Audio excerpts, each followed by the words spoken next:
created the NTPA Reopening Task Force. This was a council of some 25 professionals, including 4 doctors, 2 legal scholars, professional educators, and representatives of the performing arts to define the rules and protocols for safely retaking the stage.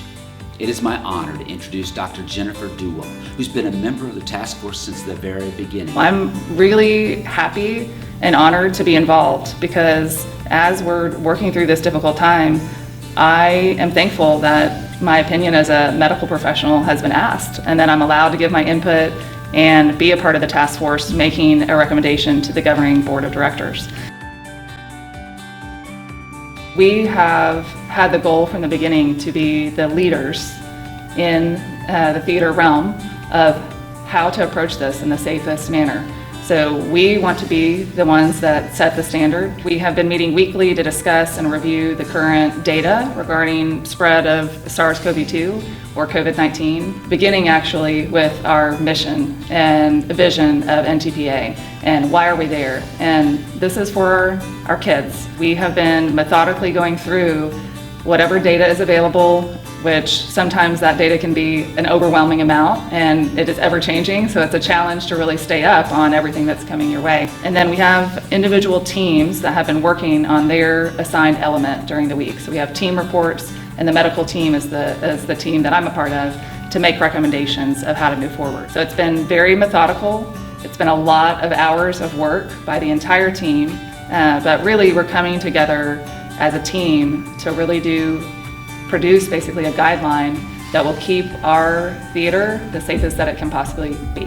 So I'm proud to be a part of the NTPA task force. Wearing a mask is an act of compassion and humanity.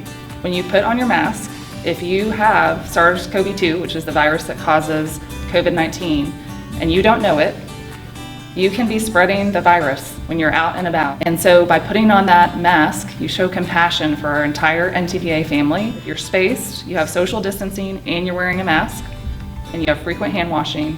You stay home when you're sick. That is a low-risk situation. With the task force and at NTPA, we want the lowest risk environment for our students to come to be able to rehearse and perform, for our parents, volunteers, staff, and patrons to come to be able to see our kids perform. We want to take all of the necessary precautions to keep everyone safe and really do the right thing. So we did take the governor's task force recommendations into account, but we want to go above and beyond that and really make recommendations that are consistent with the data that we're seeing that would make our NTPA family the safest. We want to be the leaders in our area in Texas and across the country of how do we do this and really keep it at the lowest risk for those involved that we can. So we are being cautious, we're being methodical. Our intent again is to make this the safest environment we can to enjoy the arts and be able to move forward in this environment that's very uncertain. So we intentionally want to be cautious and leaders in the area. We have to develop some type of new normal and figure out how can we get back to some semblance of our prior lives. And with that, you do accept some risk. So you do accept risk when you're involved in a sporting activity, when you go to work, in the office, when you come into the theater, there is some risk associated with that.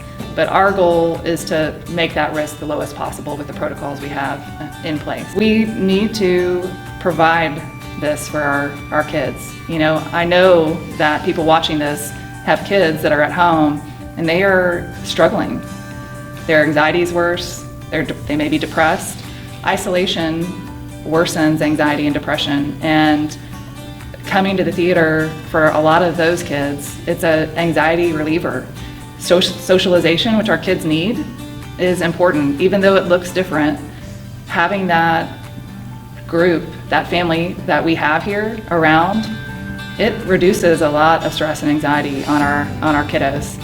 And you know, we're providing something really meaningful to our kids here at NTPA. So we've got these measures in place, but it allows them to return safely and really start getting those benefits and rewards that they get by being a part of theater and continuing that personal development that we've seen to date, getting that back on track. Because honestly, they need it more now than ever. I know there's a lot of fear and this is uncomfortable, but I think as you take a few steps forward back into a little bit of normalcy, of course the theater looks different, participating looks different, but you take a few steps forward, you start getting more used to this new normal, but some semblance of normalcy for our kids. With some of these activities, such as singing, we just don't really know. So there are concerning case studies that have come out. Most people know about the choir in Washington and have read about that. With that particular scenario, there were a large number of people together in a room, and they did not follow the protocols that we are implementing here at NTPA. You know, they were 6 to 10 inches apart. There were some empty seats between people, but for sure not 6 foot distancing, not masking, and inside singing. So there's a lot of red flags at this point that we can look back and learn from and say, okay, that was a very high risk scenario.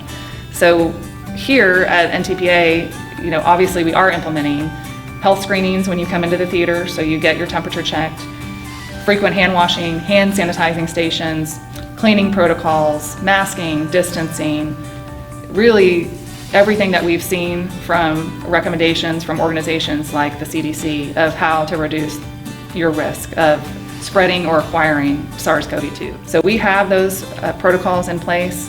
We are looking at other areas where we can reduce risk, such as singing outside and outdoor venues. With our audience members also, we have seating protocols to keep audience members, groups at least 6 feet apart. So we are putting into place every measure that we know reduces risk of spread or contracting the virus. I think it depends on your own child and their comfort with the protocols. Are they able to comply? Do you feel like they can comply? And then also, of course, you have to look at your own health risk and that of your child. So, you know, we've put all of these procedures in place to keep everyone safe, but of course, if your child is considered high risk because of a medical condition, or you yourself are, or you have someone at home that's considered high risk, well, then that is an assessment you have to make with your own comfort level as to whether this is something that you should attend in person. If you don't intend to attend in person, we absolutely would love for everyone to view our actors, support the theater, support our directors by watching these kids online. We could not be more grateful and thankful for the guidance of all of our task force members, and particularly those contributions of our 4 doctors, including Dr. Jennifer Duewall, Dr. Candace Addison, Dr. Seth Kaplan, and Dr. Jarethia Tidwell, who have brought their professional experience and insights to our deliberations. The NTPA family can be extraordinarily proud